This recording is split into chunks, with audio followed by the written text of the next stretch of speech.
Hello students, जैसे कि मैंने कल ही अनाउंसमेंट की थी 10th क्लास को सिलेबस में लाने वाला हूँ, तो मैंने लैंग्वेज सब्जेक्ट को स्टार्ट किया है और हमारा पहला चैप्टर है ए लेटर टू गॉड। तो इसमें हम अब पढ़ने जाएंगे लेंचो के बारे में, कैसे वो पैसे मांगने के लिए भगवान को लेटर लिखता है, फिर क्या होता है, पूरा सब कुछ पढ़ेंगे, डिटेल से पढ़ेंगे। आप अपनी एनसीईआरटी खोल लीजिए। मैं कर नहीं पाया, वो थोड़ी दिक्कत हो गई, जैसे वरना तो मैं बुक को ही खोल देता है यहाँ पे, पर अगर आपके पास हो तो आप खोल लीजिए, वरना तो आप सुनिए, आपको तब भी बहुत अच्छे से समझ में आ जाएगा। अपनी टेक्स्ट बुक खोल के रखना, जो लाइन अच्छी लगे उस पर लाइन कर लीजिएगा। आ जाइए, स्टार्ट करते हैं। तो फिर दे से faith can move mountains, but what should we put our faith in? This is the question this story delicately poses. कहा जा रहा है कि लोग कहते हैं विश्वास पत्थरों को भी पर्वतों को भी हिला देता है, परंतु हमें विश्वास किस में रखना चाहिए, यह प्रश्न है जिससे कहानी चतुराई से उठाती है। मतलब कहा गया है कि जो विश्वास होता है वो पर्वत हिला देता है, तो विश्वास किस पे किया जाए, तो ये स्टोरी का मेन ऑब्जेक्टिव है कि विश्वास किस पे किया जाए। तो आ जाइए, स्टोरी में है क्या वो देखते हैं। Lencho is a farmer who writes a letter to God when his crop are ruined, asking for 100 pesos. देखिए, लेंचो जो है वो एक किसान है जो कि भगवान के पास पत्र लिखता है जब उसकी फसलें बर्बाद हो जाती हैं, और वो 100 पैसेज की डिमांड करता है। जो यहाँ पे पैसेज हैं वो वहाँ की करेंसी है, तो आप पैसों को अंडरलाइन करके करेंसी लिख लें, ठीक है। आगे, does Lancho letter reach God? Does God send him the money? Think of your own answer to these questions and guess how the story continues before you begin to read. तो क्या लंचो का पत्र भगवान के पास पहुंचा होगा? क्या भगवान ने उसको पैसे भेजेंगे? सोचिए और इन सभी प्रश्नों का उत्तर अपने मन में सोचिए। पढ़ने से पहले की स्टोरी में क्या था वो बताया गया था। स्टोरी किस पे थी, किस पे विश्वास किया जाए। स्टोरी इस चीज़ पे लिखी गई है, उसकी क्रॉप ल्यून हो गई तो उसने लेटर लिया, फिर क्या रुपए आए, तो ये था। तो अब हम एक लाइन वाइज लाइन पढ़ेंगे, तो आ जाइए। The house, the only one in the entire valley, sat on the crest of a low hill. From this height, one could see the river and the field of ripe corn dotted with the flower that always promised a good harvest. घर जो कि एक पूरी घाटी में अकेला था, पूरी घाटी में एक ही घर था, एक नीची पहाड़ी की चोटी पर स्थित था, और वो भी एक नीची चोटी पर स्थित था पहाड़ी के, ठीक है। इतनी ऊंचाई से नदी तथा पके अनाज के खेत में फूलों के चिन्हों को देखा जा सकता था, जो हमेशा ही अच्छी फसल की आशा प्रदान करते थे। देखिए, इनका घर जो था वो एक पूरी घाटी पे अकेला था और नीची पहाड़ी की चोटी पर था, और यहाँ से एक नदी थी और पके अनाज खेत में थे, और फूलों से ये पता चल रहा था कि एक अच्छी फसल है। फिर the only thing the earth needed was a downpour, or at least a shower. Throughout the morning, Lancho, who knows his field intimately, had done nothing else but see the sky toward the northeast. पृथ्वी को केवल तेज वर्षा की आवश्यकता थी, means बारिश की जरूरत थी। Downpour लिखा है ना, बारिश का मतलब है, ठीक। आगे, वर्षा की ज़रूरत थी, या फिर कम से कम एक बौछार की, कुछ थोड़ा सा तो पानी बरसता ही। पूरी प्रातः लेंचो ने, जो अपने खेतों से पूरी तरह परिचित था, उत्तर पूर्व की ओर आकाश को देखने के अतिरिक्त कुछ नहीं किया था। लेंचो अपने खेतों को जानता था और उसे पता था इन्हें पानी की आवश्यकता है, पर वो बारिश पर ही आधारित था, उसे बारिश की ज़रूरत थी और आसमान की तरफ देखता रहता था। Now we are really going to get some water, woman. वो कहता है अपनी स्त्री से, अब हम वास्तव में कुछ पानी प्राप्त करेंगे प्रिय। मीन्स अब उसे लग रहा था कि बारिश होगी। The woman who was preparing supper replied, yes, God willing. फिर वो कहती है, स्त्री ने कहा कि जो कि रात का खाना बना रही थी, और उसने उत्तर दिया, हाँ, यदि भगवान ने चाहा तो।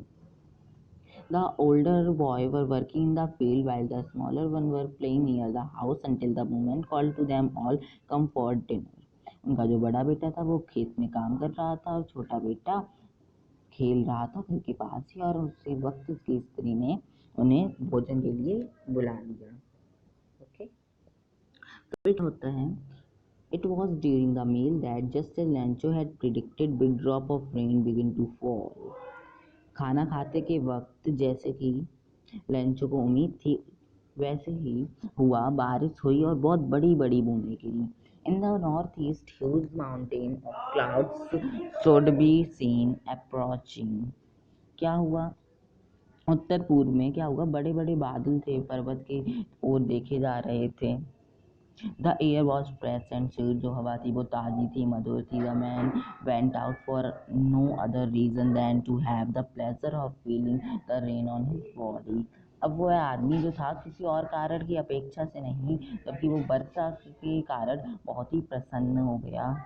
And when he returned, he exclaimed, "These aren't raindrops falling from the sky, they are new coins. The big drop are 10-cent pieces, the little ones are 5."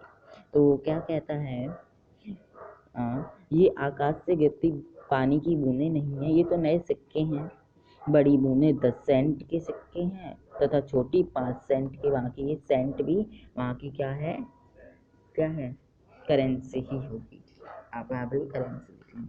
आगे पढ़ते हैं। With a satisfied expression he regarded the field of ripe corn with its flower draped in a curtain of rain, but suddenly a strong wind began to blow, and along with the rain very large hailstone began to fall.